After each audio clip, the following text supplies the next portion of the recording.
alaikum.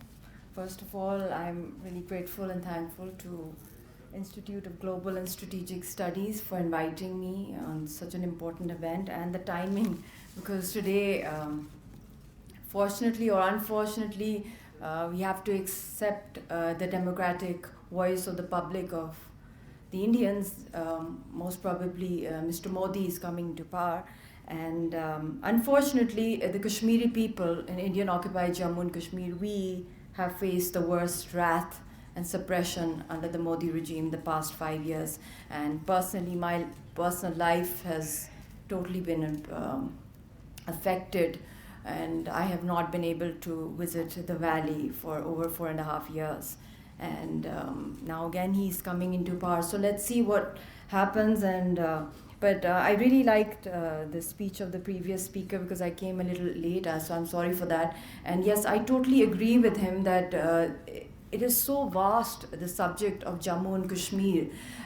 There's a very rich historical perspective to it. There's a political side to it. There's definitely a legal side, the human rights issue. And we need to have a strong command over all the different various aspects or facets of this struggle. And I remember I was in Lahore High Court a few months back, and I was delivering a speech on the Indian atrocities in occupied Jammu and Kashmir. And we came up with this idea of forming some kind of lawyers' commission, where different experts, you have Ishtiyaq Gilani Saab, he knows about that idea that I floated there. And I was surprised that there were so many young and senior lawyers, experts in international law and humanitarian law, and they came forward and they said, yes, we'll work on this, because nobody has ever approached us in this way. And I was like, I'm looking for another Jinnah for Kashmir. I want freedom. I want somebody to come out and speak for our rights. But I'm a person who's at the forefront of the freedom struggle. My husband right now is in a death cell in Tihar jail, and he was arrested on 22nd of February on my 10th wedding anniversary. And I remember I put an online tweet that it's been 10 years to our marriage and we have only spent 60 days together, and I wished him all the best of luck and prayers. And I started getting a lot of negative messages, like trolling on it, that, this would be your last wedding anniversary with Yasin. And I got a little disturbed, but that on the night of 22nd of February this year, he was arrested, and since then I've never been able to speak to him. And coming to the legal aspects, because I'm not a lawyer, but though we are leading it politically, but then I started reading about the rights of political prisoners, because we have thousands and thousands of political prisoners locked up in Indian jails or in Jammu and in the valley. And the way they are treated, the way they are tortured, and the recent reports that have come forward by international organizations, they have all been, once again exposed India of how they treat the political prisoners. They are not terrorists, and India is already a signatory to many covenants on rights, civil rights, political rights of people, and rights of political prisoners. But somehow when it comes to Abhinandan, for them, then all the rights of prisoners, they wake up to that. But when it comes to my husband or the others who are facing extreme mental and physical torture at the hands of the Indian state. So I don't know what to say to celebrate the world's biggest democracy today, or to just condemn it. I don't know what to say, because it's an absolute 360-degree turn when you go towards the valley, to the health side, Indian health side. It's completely, I keep saying that it is the world's longest prolonged martial law imposed on an unarmed nation by the Indian state, and at the same time they're celebrating their democracy and right to vote, even if it is a butcher of Gujarat, or the divider-in-chief, or whatever titles that Mr. Modi has achieved. And his passion for the past 40 years of being a follower of RSS, an extremist group over there.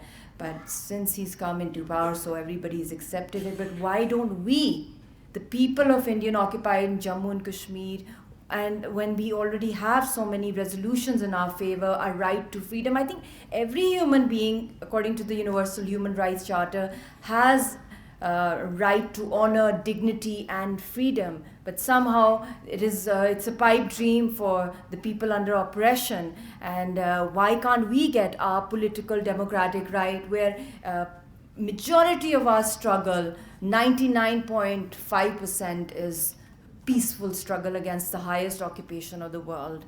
And somehow we never get credit for that, though extreme level of violence and weapons have been used against us by the Indian forces, and be it pellets, be it phosphorus shells, be it shooter guns, be it their torture cells. There is absolutely no political voice. The face of our movement, our Hurriyat leadership, they're locked up, as my husband is in a death cell in Tihar. Saeed Ali Gilani Saab is house arrested for decades.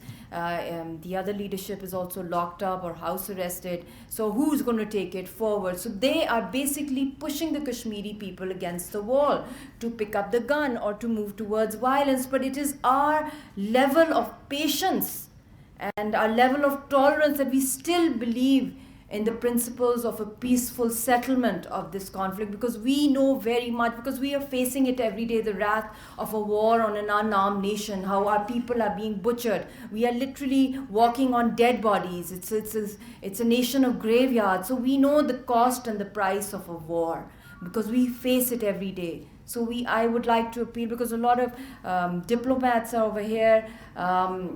As a global citizen, I think all of you must take ownership that Kashmiri people exist on this planet. We are also human beings. We also have a right to peace and tranquility and freedom. And we are against slavery, and we are fighting against it in the most defenseless, peaceful manner ever. And especially after 9/11, when the whole world order has changed, and when there are bombs exploding all over the world for illegitimate demands. Here you have one of the oldest, most crucial pending issue on the UN agenda, the issue of Jammu and Kashmir, which is still unsettled, which is a legal, which is a legitimate, a birthright of the people who are the heirs of that land. And we want our right. For that right, I think the whole world must play its effective role and join hands to solve this issue before it goes towards, God forbid, a war, a nuclear war, because that's how he won. Mr. Modi got his votes. If you recall the kind of speeches that he gave during his jalsas, the anti-Pakistan, anti-Kashmir, bashing the hyper-propagandistic approach, over-aggressive national security policy, and whatever policies that they have applied in the past, they've been of aggression. They've not been of dialogue. So this is the key time to put pressure on the new government that comes into power in India, that assert the international pressure for global and regional peace. Because mind you, the whole world will be affected if, God forbid, even if the micro war erupts, it can go towards a whole large-scale war. And I've mentioned this quite a few times, that we are standing on a nuclear ticking time bomb. And we shouldn't just say that this will never happen, but if there is no mediation by the international world, by the United Nations, any effective pressure on India coming towards some kind of reconciliation, and the key party are the Kashmiri people, the heirs of that land, who are leading the struggle. Without them, any kind of dialogue between India and Pakistan would absolutely be without any result. Because we've seen since Shimla till now so many numerous rounds of bilateral talks, but sadly each time there have been a lot of photo opportunities, celebration of talks, but somehow nothing substantial has come out of these talks. This time, if any talks happen, if they do, there's a big if, for that we need the help of the world. I mean, I'm not here to give any big lectures right now. I'm here to ask for help. For me, myself, for my husband, I appeal to all of you to use your international links, international human rights organizations, ICRC, Amnesty International. I have been corresponding with all of them as a victim of this conflict, and I really want to meet my husband. I've contacted the United Nations, the Human Rights Commissioner, the Secretary General, and Human Rights Watch, and they're in contact with me, and they're deeply concerned about the situation on ground and about Yasin's health. But I need a whole full-fledged campaign from all of you to save my husband, and also a full-fledged campaign to save the planet from any, God forbid, nuclear war, because naturally Pakistan is a smaller country, India is a bigger country, so any kind of war, if it happens, then the risk of a nuclear war is much higher. So we need to take ownership of the planet. We need to become the voice of oppressed people. We need to support all those voices that are following the path of non-violence and peaceful struggles. And I think the champion of non-violence and peaceful struggle are the people of Indian-occupied Jammu and Kashmir, who are combating, just imagine, every day against the highest occupation. Even right now, the elections that took place, what kind of elections were there? There was hardly any voter turnout in Indian-occupied Jammu and Kashmir. I mean, very few people came out to the polling booth, and they were pushed outside of their homes to take few footages by the Indian media to spread it all across, and those false surveys that a lot of people participated. And if they think that 27 or 30% or 35% people came out, then why are they so insecure? Why do they have this army, so many forces, reserve police everywhere in every nook and corner? Because that's all, there's like military footprints at every mile, every inch, every kilometer. So that's what we see over there. So we really need to effectively play a role that can help the people of this oppressed nation. And I would appeal to the people, the diplomats sitting here, the professors, the journalists, the writers, artists, all of you in your own personal capacity as well. Please raise a voice for peace, raise a voice for freedom, and raise a voice for people of Jammu and Kashmir.